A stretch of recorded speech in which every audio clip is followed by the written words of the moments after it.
أعوذ بالله من الشيطان الرجيم sir, আমি জম্মু আর কাশ্মীরে গিয়েছি, সেখানকার ভীতিকর অবস্থা দেখেছি। মানুষ সেখানে কষ্টে আছে মুসলমানদের সেই তথাকথিত জিহাদের কারণে।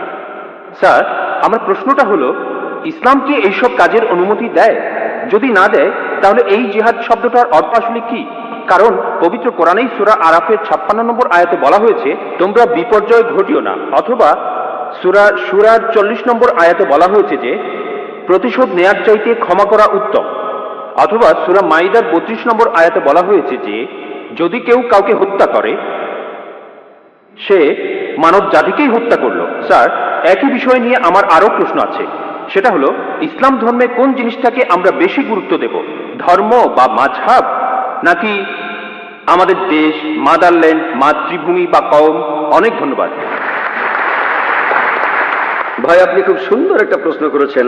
প্রথম প্রশ্নটা হচ্ছে ইসলাম ধর্মে জিহাদ নিয়ে প্রশ্ন করলেন যে কেন মানুষ যুদ্ধ করছে কাশ্মীরে, যা হচ্ছে জিহাদ, এটাকে ইসলাম কি অনুমতি দেয়? জিহাদ শব্দের অর্থ কি? এটা কি কোরআনে সূরা মাইদার 32 নম্বর আয়াতের বিরুদ্ধে যায় না? ভাই, এই জিহাদ সম্পর্কে বলি, এ ব্যাপারে ভুল ধারণা শুধু অমুসলিমদের মধ্যে নেই, মুসলমানদের মধ্যেও রয়েছে। বেশিরভাগ মানুষই এমনটা ভাবে যে কোনো মুসলিম যদি কোনো যুদ্ধ করে, যে কোনো যুদ্ধ হতে পারে নিজের সুবিধার জন্য, হতে পারে পলিটিক্সের জন্য, হোক সেটা ভাষার জন্য, হোক বর্ণের জন্য, সেটাই হলো জিহাদ। মুসলমানদের যুদ্ধ করাটাকে জিহাদ বলা হয় না। জিহাদ শব্দটা এসেছে আরবি শব্দ জাহাদা থেকে, তার মানে চেষ্টা করা, তার মানে পরিশ্রম করা। জিহাদ মানে সংগ্রাম, কোনো কিছুর জন্য চেষ্টা বা পরিশ্রম করা। ইসলামিক অভিধান অনুযায়ী জিহাদ অর্থ কারো অসৎ প্রবৃত্তির বিরুদ্ধে সর্বশক্তি দিয়ে লড়াই করা। এছাড়াও জিহাদ মানে সমাজের উন্নতির জন্য চেষ্টা করা। এছাড়াও জিহাদ শব্দটা যে যুদ্ধক্ষেত্রে আত্মরক্ষাকেও বোঝানো হয়ে থাকে। জিহাদের অর্থ অন্যায় অত্যাচারের বিরুদ্ধে লড়াই করা। জিহাদের মূল অর্থ চেষ্টা বা পরিশ্রম করা। অনেক মানুষের ভুল ধারণা আছে যে জিহাদ মানে পবিত্র যুদ্ধ, তারা জিহাদের অনুবাদ করে পবিত্র যুদ্ধ। পবিত্র যুদ্ধ বলে যে আরবি শব্দটা আছে সেটা হারবুম মুকাদ্দাসা। যদি আপনারা কোরআন পড়েন, কোরআনের কোথাও পাবেন না, একটা আয়াতও নেই, অথবা নবীজি সাল্লাল্লাহু আলাইহি সাল্লামের সহিহ হাদিসেও কোনো জায়গায় হারবুম মুকাদ্দাসার কথা বলা নেই। এই শব্দটা কোরআন বা হাদিসে নেই। জিহাদ শব্দটার অনুবাদ কোনোভাবেই পবিত্র যুদ্ধ নয়। ঐতিহাসিকরা এই পবিত্র যুদ্ধ শব্দটা প্রথম ব্যবহার করেছিল খ্রিস্টানদের ক্রুসেডকে বোঝানোর জন্য, যারা খ্রিস্টান ধর্ম প্রচার করেছে আর হাজার হাজার মানুষ হত্যা করেছে। দুর্ভাগ্যজনকভাবে বেশিরভাগ লোক, এমনকি তথাকথিত মুসলমান পণ্ডিতগণও জিহাদের অনুবাদ করে পবিত্র যুদ্ধ। এটা ভুল অনুবাদ। জিহাদ শব্দটার অর্থ চেষ্টা বা পরিশ্রম করা। অনেক সময় এই চেষ্টাটা যুদ্ধক্ষেত্রে হতে পারে, সেই যুদ্ধটাও হবে আল্লাহ সুবহানাহু ওয়া তাআলার পথে, সেটা কিতাল ফি সাবিলিল্লাহ। একটা প্রশ্ন করা হয়, ইসলামে কেন যুদ্ধ আর হত্যার অনুমতি দেওয়া হয়েছে? ইসলামের অনেক সমালোচক আছেন যারা বলেন ইসলাম খুব নিষ্ঠুর একটা ধর্ম। ইসলাম সবসময় বলে অমুসলিম কাউকে দেখলে তাকে মেরে ফেলো। অনেকেই বলেন, ইন্ডিয়াতে এরকম একজন আছেন অরুণ সুরি, তিনি একটা বই লিখেছেন দ্য ওয়ার্ল্ড অফ ফতোয়া। তিনি সূরা তাওবার 5 নম্বর আয়াতের উদ্ধৃতি দিয়ে বলেছেন যে কোরআন বলছে কোন কাফিরদের যেখানেই পাবে, ব্র্যাকেটে হিন্দু, তাদেরকে হত্যা করবে। যদি আপনি পবিত্র কোরআনের সূরা তাওবার 5 নম্বর আয়াতটা দেখেন, সেখানে বলা হয়েছে কাফিরদের যেখানে পাবে হত্যা করবে। তবে এই উদ্ধৃতির প্রসঙ্গের কথা এখানে বলা নেই। যদি আপনারা এই আয়াতটার আগের আয়াতগুলো পড়েন, সেখানে একটা শান্তি চুক্তির কথা বলা হয়েছে, মক্কার মুশরিকদের সাথে মুসলিমদের একটা শান্তি চুক্তি। পবিত্র কোরআনের সূরা তাওবার প্রথম 4টা আয়াতে মক্কার মুশরিকদের সাথে মুসলমানদের একটা শান্তি চুক্তির কথা বলা হয়েছে। আর মক্কার মুশরিকরা এই শান্তি চুক্তিটা ইচ্ছা করেই ভেঙেছিল। এরপর আল্লাহ তাআলা 5 নম্বর আয়াতটা নাজিল করলেন মুশরিকদের সম্পর্কে। সেই আয়াতে আল্লাহ মুসলিমদের বললেন, সবকিছু 4 মাসের মধ্যে ঠিক করে ফেলো, না হলে যুদ্ধ ঘোষণা করো। আর যুদ্ধক্ষেত্রে আল্লাহ বলেছেন, যখন শত্রুরা তোমাকে আক্রমণ করতে আসবে, তুমি শত্রুদের হত্যা করবে। এই আয়াতটা যুদ্ধক্ষেত্রের কথা বলছে। যখন শত্রুরা তোমাকে মারতে আসবে, ভয় না পেয়ে লড়াই করো। আজকের দিনে একজন আর্মি জেনারেল তার দলের সৈন্যদের মনোবল চাঙ্গা করার জন্য সেই জেনারেল বলবেন যে যখন শত্রুরা আসবে তাদের মেরে ফেলো। আর অরুণ সুরি 5 নম্বর আয়াতটা বলার পরে চলে গেছেন 7 নম্বর আয়াতে, কারণ 6 নম্বর আয়াতে উত্তরটা আছে। পবিত্র কোরআনের সূরা তাওবার 6 নম্বর আয়াতে উল্লেখ করা হয়েছে, যদি কোনো কাফির তোমার কাছে আশ্রয় প্রার্থনা করে, যদি তারা শান্তি চায়, তাহলে তোমরা তাদের নিরাপদ স্থানে পৌঁছে দেবে। শত্রু যদি আশ্রয় প্রার্থনা করে, তাদের নিরাপদ স্থানে পৌঁছে দাও। আজকের দিনের সবচেয়ে ভালো আর্মি জেনারেল খুব বেশি হলে তার সৈন্যদের বলবেন যে শত্রুদের চলে যেতে দাও। এখানে আল্লাহ বলছেন তাদের শুধু ছেড়ে দিও না, তাদের কোনো নিরাপদ স্থানে পৌঁছে দাও। যখনই কোরআনে যুদ্ধের প্রসঙ্গে কথা থাকে। আরেকটা হলো সূরা আনফালের 60 নম্বর আয়াতে উল্লেখ আছে, তোমাদের শক্তি ও অশ্ববাহিনী প্রস্তুত রাখো আর শত্রুদের আক্রমণ করো। পরের আয়াতে বলছে, কিন্তু শত্রুরা যদি সন্ধি করতে চায় তুমিও সন্ধি করো। তাহলে যে আয়াতগুলোতে যুদ্ধের কথা বলা হয়েছে তার পরের আয়াতে বলছে যদি তারা শান্তি চায়, শান্তিই ভালো। এখন আরেকটা প্রশ্ন, সূরা মাইদার 32 নম্বর আয়াতে কি বলছে, বা সূরা নিসার 40 নম্বর আয়াতে কি বলছে, যে যদি কোনো মানুষকে হত্যা করা হয় তাহলে সে যেন পুরো মানুষ জাতিকে হত্যা করলো। এটাই হলো ইসলামের আসল কথা। যদি কেউ কোনো মানুষকে হত্যা করে, হোক সে মুসলিম বা অমুসলিম, যদি সেটা হত্যা বা ধ্বংসাত্মক কাজের অপরাধে না হয়, যদি দুর্নীতির অপরাধে না হয়, তাহলে সে যেন পুরো মানুষ জাতিকেই হত্যা করলো। আর কেউ যদি কোনো মানুষকে বাঁচায় তাহলে সে যেন পুরো মানুষ জাতিকে বাঁচালো। এখন আপনারা যদি ভগবত গীতা পড়েন, ভগবত গীতার 2য় অধ্যায়ের 50 অনুচ্ছেদে আছে, বলা হয়েছে শ্রীকৃষ্ণ এখানে অর্জুনকে জিহাদ করতে বলেছেন। চেষ্টা, যদি আপনারা পড়েন মহাভারত, মহাভারতের হাজার হাজার অনুচ্ছেদে যুদ্ধের কথা রয়েছে, হাজার হাজার অনুচ্ছেদে। কোরআনে যত যুদ্ধের কথা আছে তার চেয়ে অনেক বেশি। মহাভারত একটা ধর্মগ্রন্থ, আপনারা হয়তো জানেন। এখানে রাজ্য নিয়ে একটা যুদ্ধের গল্প রয়েছে পাণ্ডব আর কৌরবদের মধ্যে। পাণ্ডবদের 5 ভাই আর কৌরবরা 100 ভাই, যুদ্ধ। আর ভগবত গীতা হলো মহাভারতের অংশ। 18টা অধ্যায় কৃষ্ণের কথা। প্রভু তিনি উপদেশ দিচ্ছেন অর্জুনকে। অর্জুন বলছে, এটা আছে ভগবত গীতার 1 নম্বর অধ্যায় 42 থেকে 46 অনুচ্ছেদে, আমি আমার আত্মীয়দের সাথে যুদ্ধ না করে নিরস্ত্র অবস্থায় এই যুদ্ধক্ষেত্রে মরে যাব।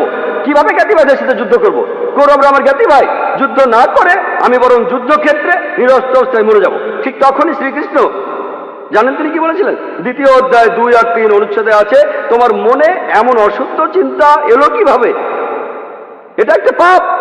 তুমি এতটা দুর্বল হলে কিভাবে? তোমার হৃদয় দুর্বল হলো কিভাবে? শ্রীকৃষ্ণ নিজেই বলেছেন যে অর্জুনের চিন্তাটা ঠিক নয়, এটা অশুদ্ধ চিন্তা, এটা একটা পাপ। এটা করলে তুমি স্বর্গে যেতে পারবে না, তুমি বেহেশতে যেতে পারবে না। এরপরে ভগবত গীতার 2য় অধ্যায়ের 31 থেকে 33 অনুচ্ছেদে আছে, শ্রীকৃষ্ণ তিনি বলেছেন, তিনি অর্জুনকে বলেছেন যে ক্ষত্রিয়দের দায়িত্ব হলো যুদ্ধ করা। যদি যুদ্ধ না করো তাহলে স্বর্গে যেতে পারবে না, আর যুদ্ধ না করলে তুমি একটা পাপ করবে। যদি ভালো করে দেখেন ভগবত গীতায় শ্রীকৃষ্ণ বলছেন যে তোমাকে যুদ্ধ করতে হবে। চিন্তা করেন, আমি যদি ভগবত গীতার এই উদ্ধৃতি দিয়ে বলি যে শ্রীকৃষ্ণ বলছেন অর্জুনকে তোমার আত্মীয় স্বজনদের যুদ্ধ করে হত্যা করতে হবে, কোন প্রসঙ্গ ছাড়া উদ্ধৃতি দিলে সেটা হবে শয়তানি। আর প্রসঙ্গটা বললে শ্রীকৃষ্ণ অর্জুনকে বলছেন যদি তোমাকে লড়তে হয় মিথ্যার বিরুদ্ধে, সত্যের জন্য, তুমি যে কারো বিরুদ্ধে যুদ্ধ করো, এমনকি সে যদি আত্মীয় হয়। প্রসঙ্গটা বললে অনুচ্ছেদটা যুক্তি আছে। যখন ন্যায় বিচারের জন্য যুদ্ধ করছেন, যদি সেটা আত্মীয় স্বজনের বিরুদ্ধে যায় তাতে কোনো সমস্যা নেই। ভগবত গীতা আর মহাভারতে এই কথাটাই বলা হয়েছে, সত্যের পক্ষে আর মিথ্যার বিরুদ্ধে যুদ্ধ। যখনই আমি কোনো হিন্দুকে মহাভারত আর গীতার কথা বলবো, সে তো এটা জানে। সে বলবে না, মহাভারত আর গীতায় সত্যের সাথে মিথ্যার যুদ্ধের কথা বলা হয়েছে, আর ঠিক এরকম কথাই আছে পবিত্র কোরআনে। তাহলে মহাভারত আর গীতার উদ্ধৃতিগুলো শুনলে আপনি কোরআনকেও বুঝতে পারবেন। এছাড়াও অনেক লোক বলে ও কোরআনে জিহাদের কথা বলছে, আপনি জিহাদ করতে গিয়ে মারা গেলে বেহেশতে যাবেন। অনেকে আছেন, তাদের একজন অরুণ সুরি বলছেন, তিনি সহিহ বুখারী থেকে হাদিসের উদ্ধৃতিও দিয়েছেন। 4 নম্বর খণ্ড বুক অব জিহাদ 2 নম্বর অধ্যায়ের 46 নম্বর হাদিস বলা হয়েছে, একজন মুজাহিদ হলো সেই লোক যে আল্লাহ সুবহানাহু ওয়া তাআলার পথে চেষ্টা করে, আর আল্লাহ নিজেই জানেন কে চেষ্টা করছে। এরপরে নবীজি বলেছেন যদি কোনো মুজাহিদ যুদ্ধক্ষেত্রে মারা যায় সে জান্নাতে যাবে, সে পরকালে বেহেশতে যাবে। কিন্তু যদি সে ফিরে আসে, মারা না যায়, সে ফিরে আসবে গনিমতের মাল নিয়ে। এই হাদিসটা আর কোরআনের বিভিন্ন আয়াতের কথা বলছেন ইসলামের সমালোচকরা। আমি ভাবি হিন্দু সমালোচকরা এই উদ্ধৃতিটা দেয় কিভাবে? তারা কি ভগবত গীতা পড়েনি? তারা কি মহাভারত পড়েনি? এমনকি শ্রীকৃষ্ণ তিনি ভগবত গীতায় বলেছেন 2য় অধ্যায়ের 37 অনুচ্ছেদে আছে, হে অর্জুন, হে কুন্তির পুত্র, যুদ্ধের প্রস্তুতি নাও। যদি যুদ্ধে মারাও যাও কোনো সমস্যা নেই, তুমি স্বর্গে চলে যাবে।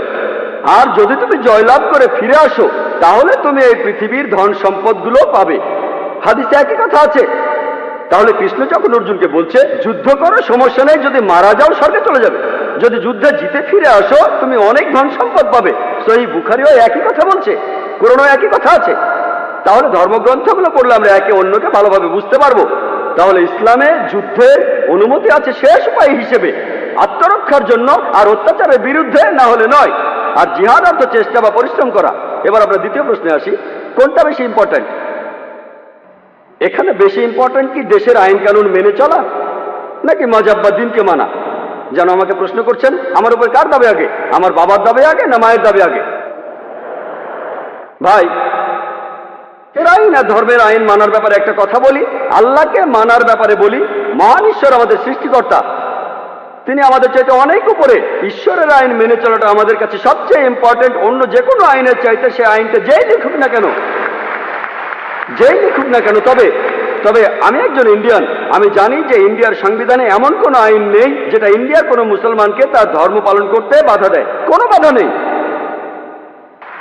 সত্যি বলতে ইন্ডিয়া এমন একটি দেশ যার সংবিধানে লেখা আছে যে ইন্ডিয়ার নাগরিক, তাদের জন্য এটা জন্মগত অধিকার যে তারা তাদের ধর্ম পালন করতে পারবে। আমিও সে কাজই করছি।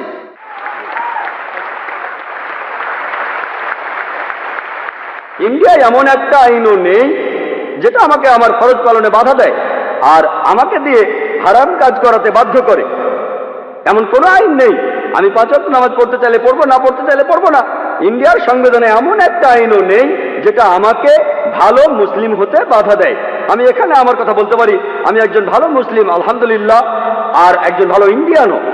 আর সংজ্ঞা অনুযায়ী, ভৌগোলিক সংজ্ঞা অনুযায়ী একজন ইন্ডিয়ানকে ভৌগোলিকভাবে বলা হয় হিন্দু। হিন্দু যদি হয় ভৌগোলিক সংজ্ঞা, আমি ইন্ডিয়ার একজন হিন্দু এবং ইসলাম ধর্ম পালন করি। أعوذ بالله من الشيطان الرجيم بسم الله الرحمن الرحيم